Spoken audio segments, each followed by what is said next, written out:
Welcome. You are listening to the Be a Better Being podcast hosted by Michelle Zellner and Sasha Berscheid. Michelle and Sasha are here to give you information and inspiration to help you live your healthiest, happiest lives. Thank you for tuning in.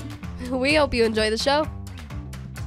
Greetings. Thank you for tuning in to the Be a Better Being podcast. I'm Michelle Zellner, your host, joined today by two beautiful ladies, one of them being my amazing side host, Sasha. How are you, my darling?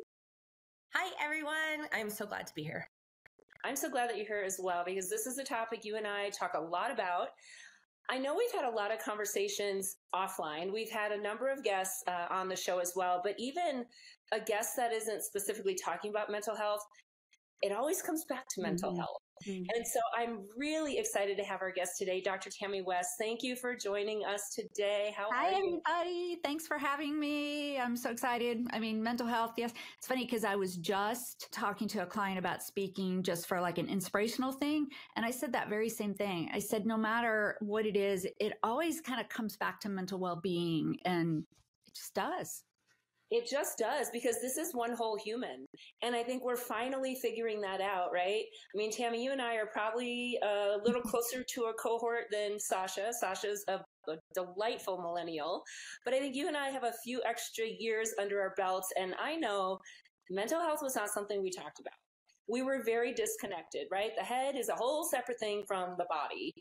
Do you agree with me that we're really starting to come back to this idea that everything is connected?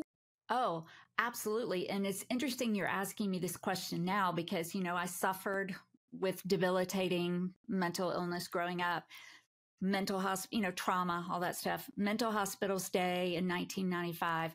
Okay. So here we are almost, let me do the math. Would that be almost 40 years? Like in 2025? We're just doing it 30 years. Sasha's better at math. It's 30 years. Almost 30 years. So here we are almost 30 years later, and it's a journey.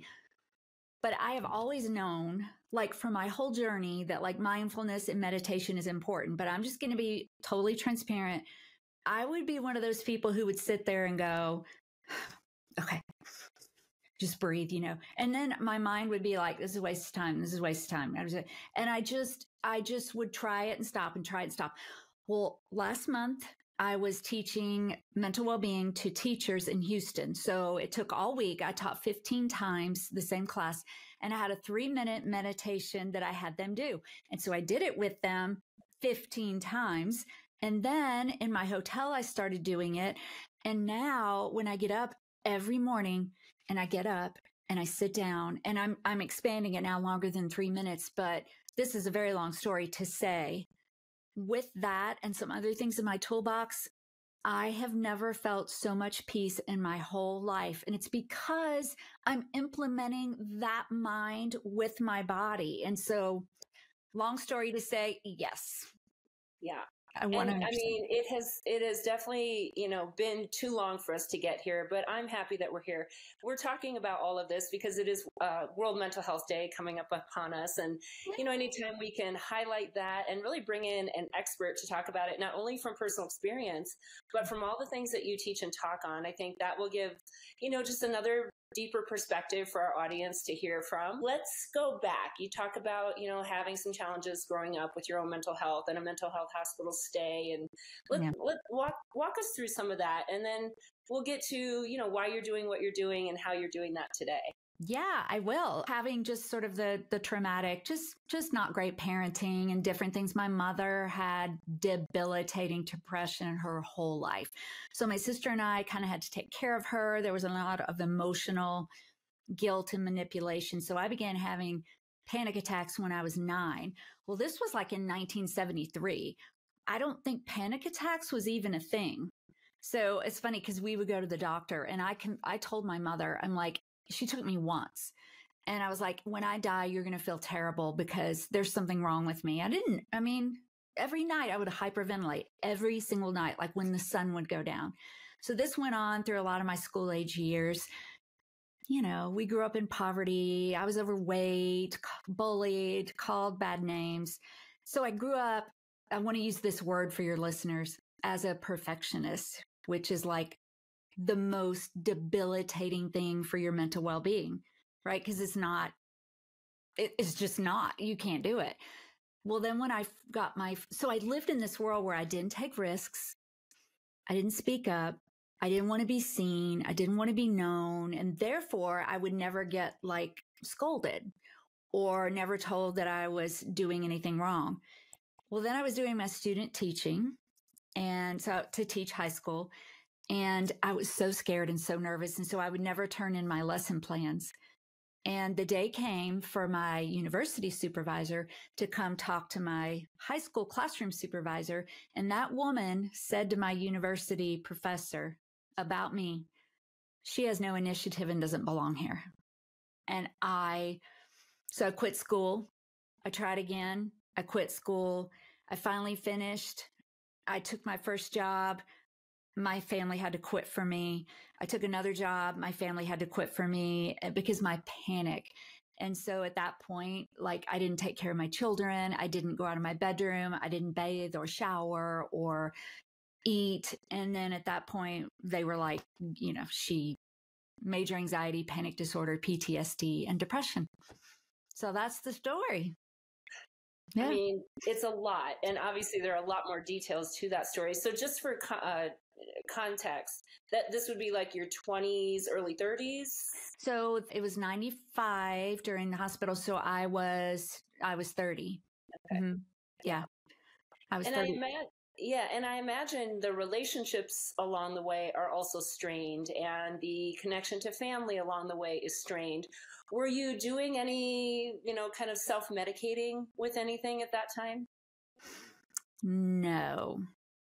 Interesting. No. And I don't know if it's because, no, I don't know. There wasn't really substance abuse in my family. Like for me, I mean, there is in some of my current family, but then no, I just withdrew, Were you like oversleeping, just like in bed, oversleeping, exhausted type of physically? No, I think, it's interesting because the diagnosis was there of depression, but I don't really ever feel like I struggled that much with depression, like the complete shutdown. It was the panic attacks that were so bad. So I did take, I have my medical records because when I wrote my first book, I wanted to go back and look. And I did take Unisom is what it said at night. And they did put me on Xanax and then Klonopin, which saved my life. Medication saved my life. So I just, but I didn't know. And my mom, I found out years later, told my husband at the time, do not take her to the mental hospital. She does not belong in the mental hospital. We will take care of this. It was and that was not true. That's where I needed to be. So much stigma and shame to that, right? And that is part of the problem. I mean, we used to be able to admit people to a mental hospital. We can't even do that anymore. We're not allowed. It's not legal, right? They have to be able to go on their own. Oh, like an involuntary admission. Right. And I think a lot of that is because it was perceived as punishment. This is stigma. You belong to be locked up somewhere away from, regular society. And yet, if you look at it a different way, no, this is where you get to go to get help. And to, hopefully get on a path to being able to lead your own life in a healthier, happier way. So your mom told your husband, don't ever do this. And yet you went. So let's share what that looked like. In which way? How did you end up there? What finally? She told him not to, but I was, yes. I mean, I didn't know, once you're driving there and you get there, because it feels like, oh my gosh, I shouldn't have said yes. I shouldn't have, because you get in there and it's easy to compare yourself, whether it's in a hospital in real life or outside of the hospital during your daily life. It's easy to compare yourself and say, well, I'm not like that. And so I would see some of these really serious cases where someone might be living with schizophrenia or bipolar disorder that wasn't treated, or where for whatever reason they were there. Panic and anxiety doesn't always manifest itself in that way. And so people may not have known what I was going through. And so I looked at them thinking, I don't belong here. And, they went through my suitcase. They took my razor. They took everything that they thought I might use to kill myself. It was, it was pretty, it was not a great experience for sure, but it set me on the path to be like, okay, I don't want to do that again. I don't. And can I say one more thing too about you talking about the stigma and involuntary admissions? My sister, and she doesn't mind if I share her story. I won't go into the backstory, but a few years ago, it was during COVID, she got scammed on Facebook Messenger. She thought it was a friend. And so, I was helping her and she called the sheriff and they had like 100 and some odd pages of the transcript. Well, they showed up at her door. The sheriff did, because in that transcript, she said that she told the woman that if this is a scam, I'm going to kill myself. They put her in handcuffs. They took her to the hospital. They did a psychiatric evaluation by television and they wouldn't let anyone talk to her. They treated her like a criminal. And they decided they didn't need to involuntarily admit her, but she was mortified. Therefore, her desire to seek care is gone for her mental health. And so it still is such an issue of misunderstanding when it comes to mental well-being. Yeah, sometimes there can be that rebound effect of being too cautious, overly cautious, right? Because they saw one thing that made them believe she's a harm to herself or others. And because if something should happen, well, why didn't you do anything, right? There was that sign. And I think that is a big challenge for everybody, whether you're the person who struggles with mental health issues or you have somebody in your life who does. Right. Or, you're in a profession that you got to make those judgment calls. It is a very complicated situation. And what makes it even more complicated is no two experiences and situations are the same. Right. And right. I think the more we can talk about it and hopefully educate people and, all the things that are going to start to unfold based on legislation that we do or don't have, or the amount of comfort people eventually can feel opening up and talking about it, reaching out for help. I think also when you know someone, right, your sister well enough to know she didn't mean anything by that, but this stranger doesn't know her at all. And so right. They're just going to see the surface, the words, and then take it from there. Right. And I don't know that can ever really be fully remedied, but within our own little worlds, hopefully we really start to get deep connections with the people in our lives so that we do know the signs. And, we do know the steps to take and the tools to implement, whether it's to help somebody or to help ourselves. Yes, exactly. And even just, she actually didn't mind going. She thought, well, maybe this is God sending me help. But then after they treated her that way, that's the thing, is that, they needed to do that. But the way that they treated her was just horrific. So you're right. We need to make those connections and also learn how to help people. You're right. And I'll tell a little bit about my story with my husband, ex-husband now. He wanted to go. There was really no option. He was in a very critical state, and the only way to go is a 72-hour hold. That's it. It's the only way to get immediate help, which is part of the problem, right? The only way to get immediate help is a 72-hour hold in a mental health facility. It's a traumatic experience for everybody. It was gut-wrenching to be that person who's taking my husband to this place where he's going to be alone. I can be there for part of it, and then I can't. And then once I'm gone, I am not in the loop at all. And so there were situations where, there's certain people who are on the list that can come. And because a particular person in his life told some things to people, all of a sudden I'm the bad guy and I'm the one they can't tell anything to. And so it can get very ugly, very messy, very quickly, and you are helpless. You can do nothing. And it is a major flaw in the system. I don't have the answers on how to fix that, but I want people to just be aware that these are some of the very real challenges. If you are trying to help somebody and they want you to help, and then all of a sudden something gets said to somebody that you have no control over, and it's not even the truth. And now you are completely left off the loop. And you're actually the only one in that person's life who actually is caring and doing the right thing. Like, that was literally the case. And that had to be so hard for you. Oh, awful for everybody. And then, it came back around, and now I'm back in the loop again. And that's part of the difficulty with people who have mental health issues, right? When they're in the middle of an episode, whatever it is, they are not thinking clearly. They are not making good, rational, logical decisions, right? Because reality and logic don't exist when somebody is in their deep state of whatever it is. Right. And yet we're supposed to have these logical, rational conversations and come up with really great decisions with this person. It doesn't work that way. And I don't know. I mean, I know that little piece of my life and how scary and frustrating and irritating and annoying. And then you get mad and they get mad, and then they feel bad and you feel bad, and nobody wants to, rock the boat. So everybody's walking on eggshells, and then nothing's getting solved. Yeah, and it is, as far as making rational decisions, and it is on a continuum, depending on what that person's particular mental health challenge is. And I think there's two sides of what you're talking to. One is about the law, and legislation for, hospital access and things like that. And then on the other end is if we could learn some skills to maybe for it not to get to that point, right.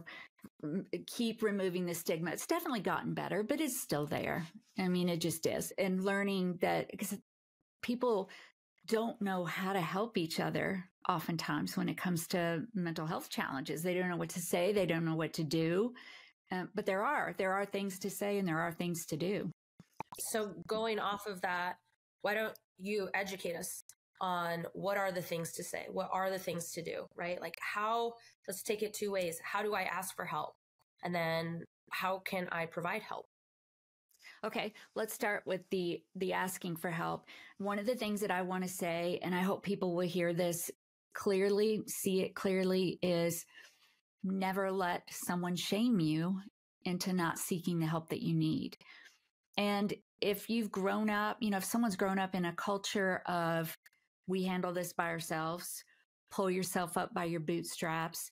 In my day, we didn't have a mental health day, all of that. Or even on the flip side, maybe you've had a lot of mental health challenges in your family and you don't want anybody to think that's you. Whatever it is, you have to figure out where you can start with getting help. So asking for help could be just telling a friend that you're struggling. It could be looking into, there's so much now in the world of virtual. Like I got back into therapy recently and it's virtual. So I can sit here, I can take a walk and talk. If you work for a company, many of them have employee assistance programs that give you even free counseling sessions. There's so much help out there. It could be reading a book about whatever your issue is. So asking for help, starting with what you are willing to do and just working from there, starting small, working up. No, does that make sense? And just reminding yourself, don't let people shame you, because help can also mean medication. And so I want to address that. I hadn't been on medication since a couple of years after my crisis. So let's say 1997, and then COVID. And when COVID hit, my life profoundly changed in so many ways. My children moved back home. There was a lot of conflict. I lost all my speaking. My husband lost his job. It was just really hard. And I called my doctor, my medical doctor, and also start there, make sure there are no medical issues going on. And I went back on medication, and then I went off, and a friend of mine said, because I called her, I was crying. And I said, talking about medication, she was like, what is holding you back? And honestly, even though I talk about medication being part of people's toolboxes, I think I was still resistant. So I got back in counseling. I asked for help from my medical doctor. I talked to my family. So I just tell you that to say it is a journey, and maybe yours is just one crisis and for the rest of your life, you're great. For some of us that are genetically wired, it's a journey. And I want to say, Tami, too, I think to your earlier point about being a perfectionist, right? Medication means you're not perfect, right? You're perfect, so you don't need medication. I'm perfect, so I don't need someone to help me. I can figure it out myself. And I think that tendency towards the perfectionist mentality is one of the biggest obstacles for people to reach out for help. Is that something that you've seen in practice? Oh, it's huge. And, we probably don't have time for this today, but when I wrote The Stress Club, and it was based on my dissertation, and the reason I titled it The Stress Club, it does target women, but I think men do this too, is that the world sends us very clear messages in advertisements, billboards, commercials, whatever, that we are supposed to be perfect, that if we sleep, we must be lazy, that we're supposed to do it all and not ask for help. And so if I don't do those things, I'm out of this club. Because if I'm talking with other women and I say that I slept great last night, again, this is not everybody, but it's a pattern. And I say that I slept great last night or that I don't worry about things, then the other women might say, must be nice. And so that's why I call it the club. So there is a clear pressure and expectation to be perfect. I have actually, so you and I teach EAP through one of our vendor partners that we both work for. And one of the big trainings that we all teach is mental health first aid in the workplace. And we have these kind of conversations with people in their work setting. And I actually had a gentleman speak up that he feels guilty because he doesn't struggle with his mental health. And he got to a point where like the people around him didn't believe him. They just thought, oh, you just don't want to admit it, or you're hiding it. You're hiding it, right? You're so perfect, right? You just don't want to, share in that. So he actually started lying. That's what I'm saying. Yes, part of the club, right? So it is a very real thing, men and women. And I want everybody to understand this. Okay, we are all the same. Every one of us. We're all humans. We're all designed for fight or flight. But the individual differences are between the balance of our chemistry as well as the nurture and the experiences that we've had. Yes. So while we all start out with the same exact components, all the different chemicals that operate our lives, sometimes those chemicals are naturally imbalanced. So if you have imbalanced chemistry and a very difficult upbringing and very difficult experiences, your mental well-being is going to be incredibly challenging.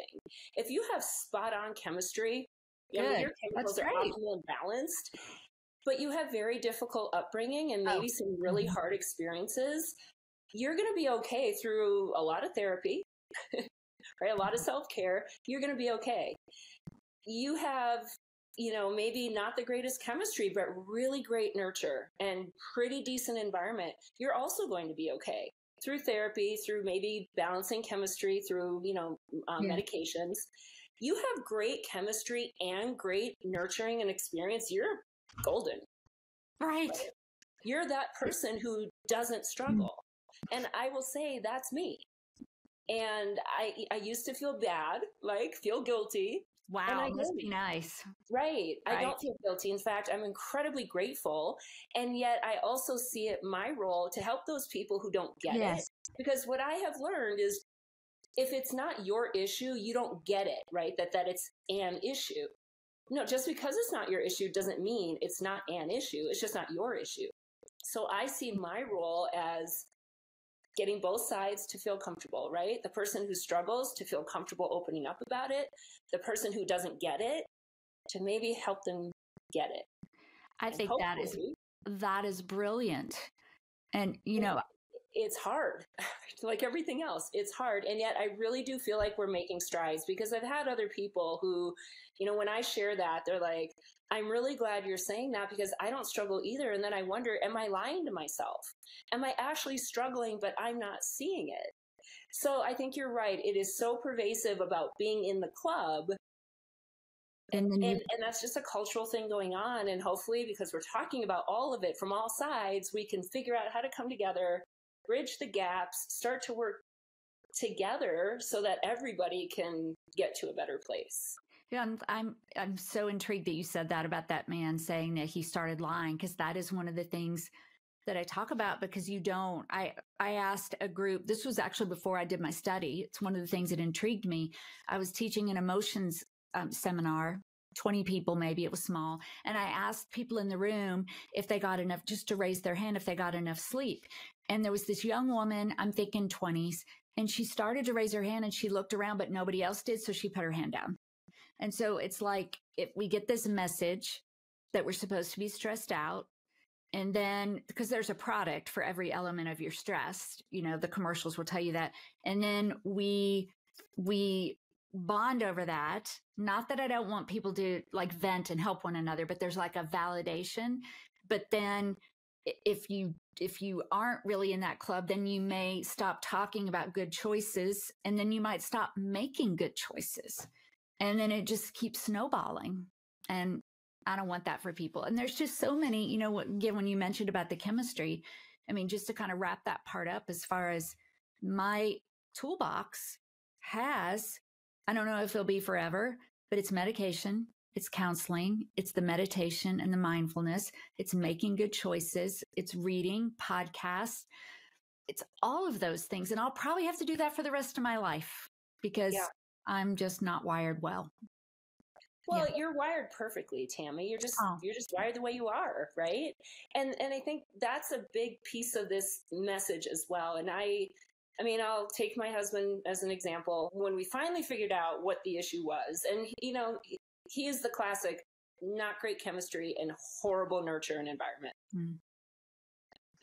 And he has those perfectionist tendencies. So then there's the self-loathing, because by all accounts, he's a great looking guy. He's super fun. He's really talented incredibly talented in lots of ways. Very smart, very kind.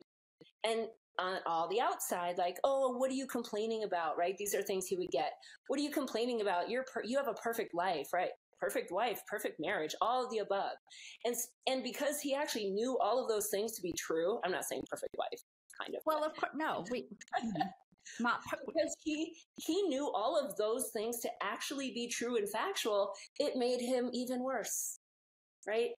Because yes, you're right, and yet here I am feeling like the most worthless human on the planet. Well, right, and that's one more thing to feel bad about, that I can't be grateful for all the things that I have. So that's one more thing I can just beat myself up about. Right. So, Sasha, to your question, how do we help people? Number one, we don't give platitudes. Just be positive. Hang in there. Oh, you have so much to be grateful for. What's wrong with you?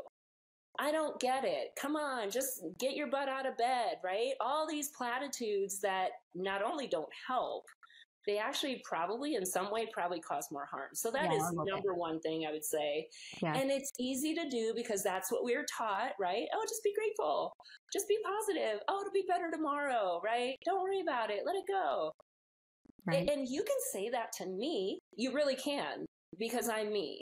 But that's probably not something to say to somebody who actually is struggling with mental health issues, which is why we have to know.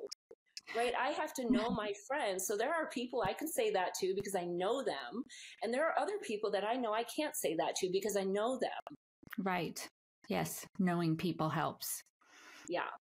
What are some other things, Tami, that you help people, like how to approach and how to offer guidance and assistance to somebody? So the biggest thing that I've done in the past year, so yes, you and I both teach, and there's a shortened 1 hour thing that we teach called Mental Health First Aid, but there's actually a certified course. I don't know.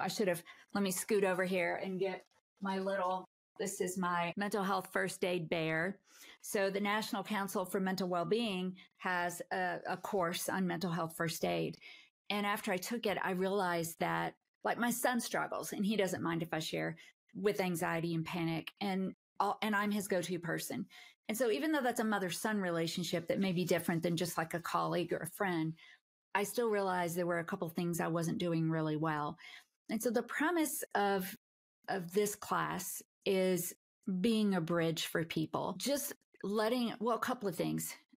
No one is responsible to fix anyone, to diagnose anyone. You don't need to say something epic like they used to hold me back. Like if someone was struggling, I thought, well, sort of like you, Michelle, like I knew I shouldn't say, just hang in there, keep your chin up, but I didn't know what to say. Like I wanted to give them great advice, and none of that is good. We don't need to give people advice per se. We need to just do a few things. We need to be aware.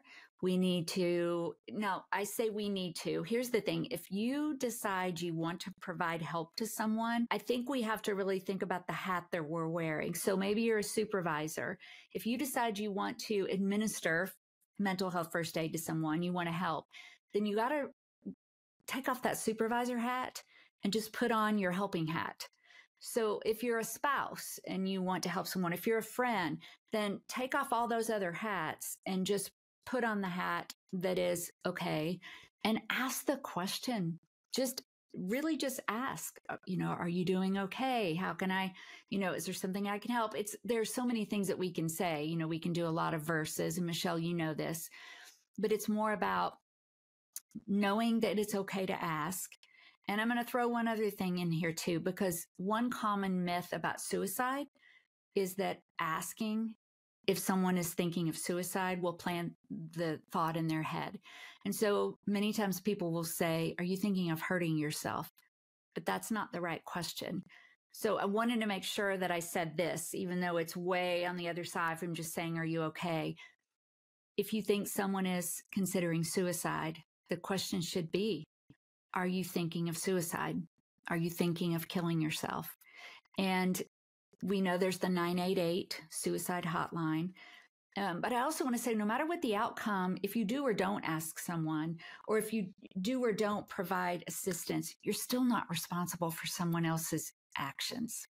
And I think that holds a lot of people back too. Now I feel like I'm rambling, but let me tell you, coming from a person who suffered perspective, it really is just people checking in. So the day that woman as a supervisor told my other supervisor that I had no initiative. So what she was doing was taking an action, which was me not offering lesson plans. And she was making an assumption about why it was happening, that I had no initiative. But what it was that I was afraid, that I had no confidence, that I was very timid. And so I'm not blaming her. Please don't even, I would never blame anyone for the path that I went down. But I wonder if she had asked, I haven't received your lesson plans. Are you okay? That's it. Are you okay? Do you want to talk about it?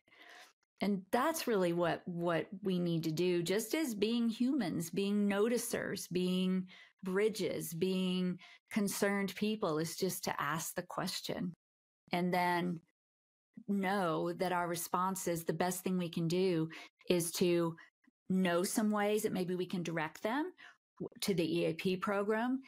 We can let them know there are mental health resources. We can ask them if they want us to assist in sending an email or making a phone call, and we can check in with them.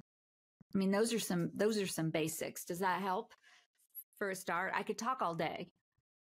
Yeah, no, that's the thing is, let's just start with the basics, right? Because here's the thing. Number one, we are not well-versed in human behavior. And I know this because I teach this all the time.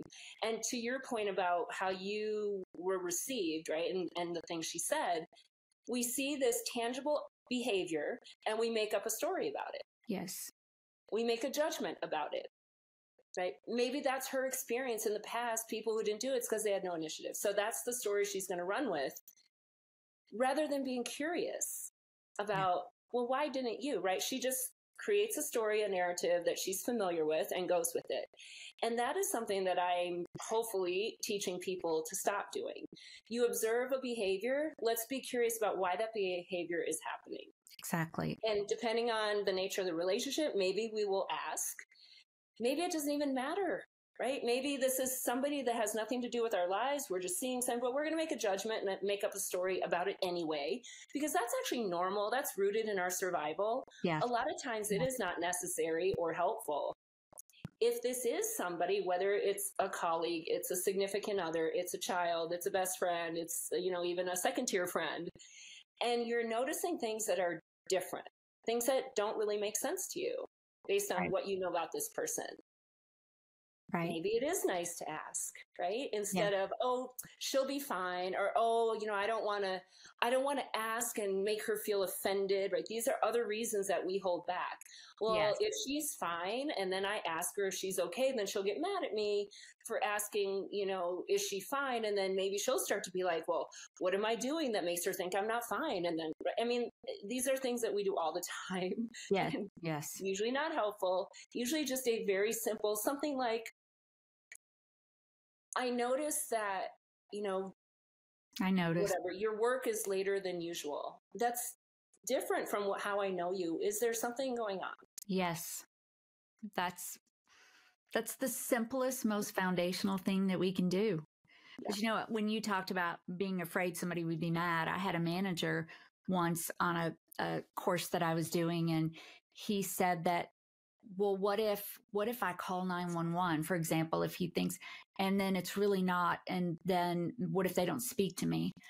And I'm like, if you feel this is a crisis situation and there's someone's in danger, whether it's the person or other people, you make that best judgment call and then just move down the road and people will come around. It's an embarrassing thing to have someone intervene on your mental health when you don't need it or want it, but we do the best that we can. And as somebody who has made that call, it is yucky. Yes. It is yucky for everybody. Nobody wants to make it. Nobody wants it to be made on them. And that's why the more you know, the more information you gather, the more you understand, you open up your ears and you listen, you open up your mind and you have perspective, you open up your heart and you have compassion, and then you make the best decision with all of that information that you can. And, the outcome will be the outcome. I was the bad guy for about 2 days, and then I wasn't the bad guy. And nobody, believe me, I don't do it to be a hero. That is the last thing I want to do. That is the last thing I want anybody to ever have to do. Yeah. I didn't see another solution at that time. It was a very frightening situation. And that was the call that I decided was needed to be made. And as the person in the position to make it, you get to decide. And, that's what we're here, is to figure out hard things. And to your point earlier, hopefully we can get it where we're preventing these things, because we're helping people feel safe enough to reach out for help. And we're giving other people skills to actually help and guide, instead of dismiss or poo-poo or suck it up, buttercup, you're fine, or, whatever, all the things that we might say, or just ignore it because I don't want to, trigger anything. And I think to your point, we all just being humans, doing the best we can to be humans, and everybody's life is different. Yes. And we can learn, we can grow, we can try. I had my very best friend for 10 years. Through my divorce, shortly thereafter, that connection was gone. I stopped hearing from her. And so then let's say 10, 15 years later, and I thought it was because of the divorce. This was someone I just loved with all my heart. And she wrote me and told me that she had ended our relationship basically because she couldn't understand my anxiety. She couldn't understand how I couldn't just deal with life and just take action, just move forward. But then she had a child who was struggling and she understood. And so kind of like you, I think she really has that genetic wiring and all the things that she just, it's not something she battles. But we've stayed in touch off and on, over the years, but it was such a shock to me to know that it happened. And that's a whole nother topic, right? And how my mental health challenges I know they affected my children. I know my mother's affected me. I know it affected my marriage. But it's come a long way. Not me personally, but yes, hopefully, but the world of mental health overall. But it's conversations like this that will keep it moving forward. And there are still industries that you have to report a mental health diagnosis. And then that holds those people back because it could affect their jobs. Yeah. And it's just tough. Yeah. I mean, change is hard and it takes time. And I think we have come a very long way. We have a long way to go. The only way something stops being a stigma is because we decide it is no longer a stigma, is because we decide that we're going to be open about it. And whoever, yes, there are always going to be people who don't get it, right? That's never going to change.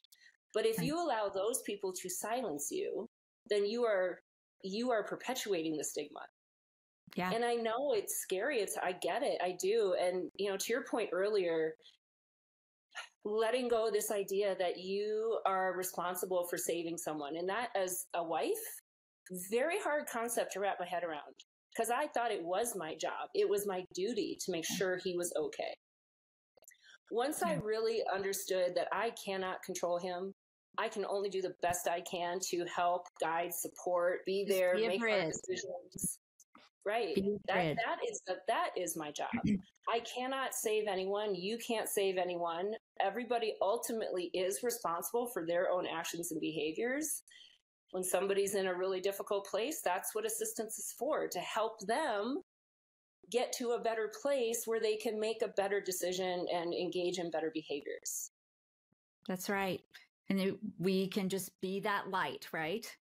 I feel like I'm an ex-smoker when it comes to like meditation and mindfulness, because I'm like, do you meditate? Oh my God, you should meditate. Here, try this. You should, and everybody's like, okay, I already heard you. So tell me something else. But when we find things that really have helped, it's such an empowering thing for every person. What helps one person may or may not help another. And if we can just be compassionate and be people and notice and ask and realize we can't fix and not let the world tell us to be stressed out, so much better. Well, and I'm going to throw in a pitch for the healthy lifestyle, because what you eat, how much you eat, what you do or don't drink, what else you do or don't consume, your sleep, your exercise, all of those impact your mental health. So if you already struggle with mental health, it would behoove you to make the really, really, really hard choices of the healthy lifestyle. Because for someone who doesn't, let's just say like type 2 diabetes, right? I don't have type 2 diabetes, so I can eat like a giant piece of cake and be totally fine. For somebody who has type 2 diabetes, eating a giant piece of cake, they might not be totally fine, especially if they do that every day, right? Yeah. For someone with mental health challenges, if you don't sleep well, you don't exercise, you consume alcohol, you don't eat healthy food, right? I mean, all of that is only going to exacerbate the mental health issue.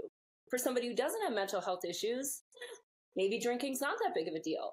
Maybe, I don't exercise, but it's fine. I'm fine, right? I mean, other things, obviously, exercise does.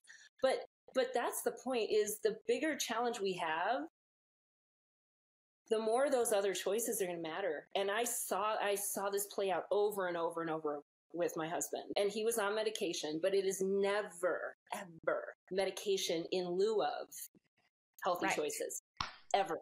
It's part of it. Yes. And I just don't think that ever gets talked about enough, right? I think take a pill, you'll be fine. That isn't the way it is. Yeah, that is definitely a complaint that I have too. Is you go to your doctor, you say you lost your job or you're having a tough time, and then there's the script, but with no other, not always, but that does happen. No other advice. Oh, you're depressed. Here, take this and come back. Well, that's going to help, but it's not going to put you to the place you really want to be. It's part of it. That just deals with the chemistry. Right. And all of those other choices also impact our chemistry, right? Because when we're not sleeping, a bunch of chemicals are off. When we're not eating healthy food, a bunch of chemicals are off. When we're in a state of perfectionism and worry, well, that's throwing a whole bunch of chemicals off. So even though my medication is trying to balance my chemicals, all these other things I'm doing are working against it. Right. Exactly. Yeah. Yes. It's complicated. There's no way around it. Right. It's hard. That's always the answer. It's really hard. And this might be one of the hardest ones because, there's a lot of masking that goes on. And also, I will say, from the side of someone who is trying to help somebody, the line between support and enabling is incredibly thin. Yes. Incredibly thin. And it's probably the hardest line to detect. And for me, it was the hardest line to figure out, even in the moment, what am I doing? Am I supporting or am I enabling right now?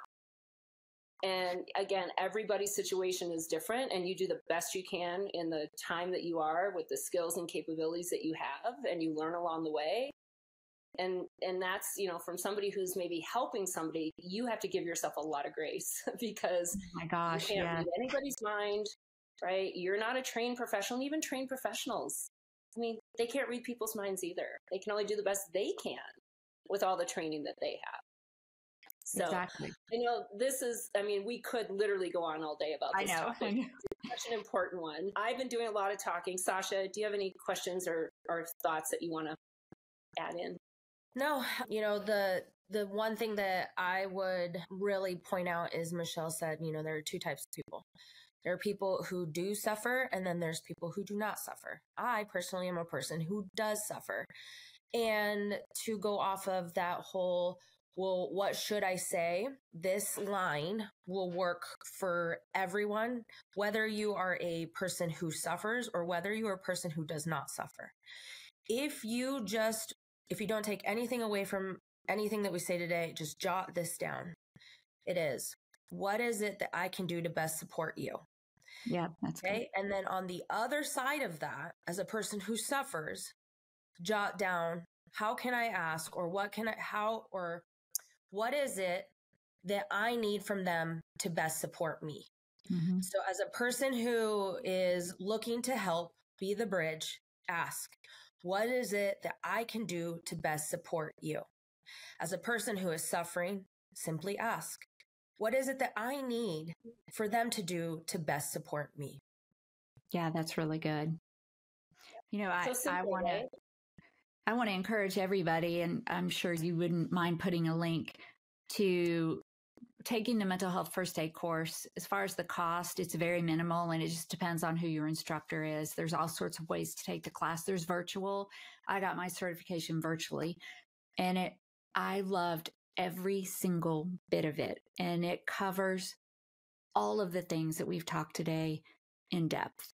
And many of us have gone through first aid training, CPR training, and this was as valuable as any of that. So I encourage you, because, I've spent all these years working on myself, which I needed to, but then I realized it was also time to develop the skills to help other people more so than what I had done. And so it's made a tremendous difference in my life. Well, Tami, I am so glad you got to join us for this today. I knew you'd be an amazing perspective because coming at it from both sides. So thank you so much. And we'll absolutely put all the links in the show notes. And I want to give a shout out to any organizations out there. There are a lot of organizations who are doing mental health first aid, whether it's the 1 hour session, for their employees, for their leaders. But also I've worked with a number that have actually developed teams of mental health first aiders. Yes. So they've gone through the mental health first aider training, and they are a designated mental health first aider within their organization. So employees know that that's a person they can go to, because you don't always want to go to the boss. You don't always want to go to HR. In fact, a lot of times you don't. And so here's this other person who is well-versed because they've gone through the training that can assist you in a way that's maybe a little less threatening, and maybe, will give you that confidence to go and reach out for the help that you need. So if you are an organization who is interested in knowing more about that, please reach out to me. We'll connect you with all the right people. If you are working for an organization, you think, a mental health first aider team, we need that. Reach out to me. We'll connect you with all the right people. In the meantime, again, Tami, thank you for being here. Sasha, wonderful as always to have you join us. And everybody, you know that now you get to go and be a better being. Thank you for listening to the Be a Better Being podcast. Michelle and Sasha hope that what you heard today inspires you to embrace this journey of life with an open mind, a kind heart, and a willingness to learn and evolve. If you enjoyed the content, please help spread their message by subscribing, sharing, and leaving a 5-star review. If you have a show topic idea or would like to be a guest, please visit betterbeings.net and fill out a contact form. Until next time, go and be a better being.